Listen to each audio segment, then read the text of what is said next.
পিছিয়ে পড়া কখনো হঠাৎ করে হয় না।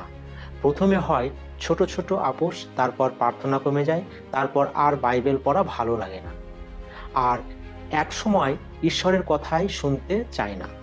ধীরে ধীরে এই মানুষটা পাপকেই স্বাভাবিক ভাবতে শুরু করে। তার বিবেক আর কথা বলে না।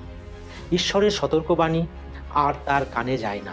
আর এই কারণে ঈশ্বর বলেন, তোমার সামনে এখন বিপদ আসবে।